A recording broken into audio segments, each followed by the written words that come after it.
Once there lived an old man in a village. He had 3 sons.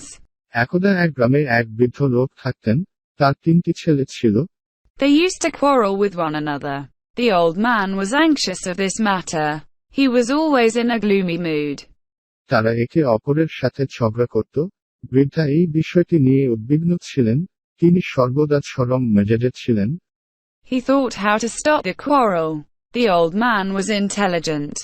One day he found out a way to stop the quarrel. He made a plan. সে ভাবে ঝগড়া থামবে কিভাবে। বুড়ো বুদ্ধিমান ছিল। একদিন তিনি ঝগড়া থামানোর উপায় খুঁজে বের করলেন। তিনি একটা পরিকল্পনা করেছিলেন। He told his elder son to bring some sticks and to tie the sticks in a bundle. He told him to break the bundle. The elder son could not break the bundle. তিনি তার বড় ছেলেকে কিছু লাঠি আনতে এবং লাঠিগুলি একসাথে বেঁধে রাখতে বলেছিলেন। তাকে বললেন বান্ডিলটি ভেঙে ফেলো।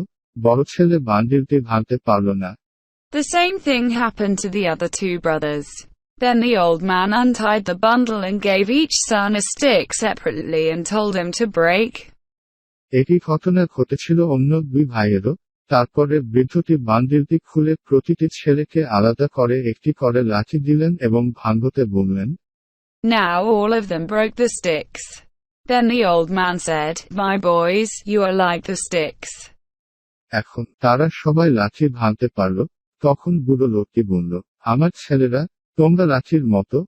When the sticks were together, you were not able to break them, but when they were separated, you could break them easily. লাঠিগুলি যখন একসাথে ছিল তখন তোমরা সেগুলি ভাঙতে সক্ষম হওনি, কিন্তু যখন লাঠিগুলো পৃথক, তোমরা সহজেই সেগুলি ভেঙে ফেলেছ। Now if you continue your quarrel, everyone will get chance to harm you. Remember, unity is strength. এখন তোমরা যদি ঝগড়া চালিয়ে যাও তবে সবাই তোমাদের ক্ষতি করার সুযোগ পাবে। মনে রাখবেন, উইক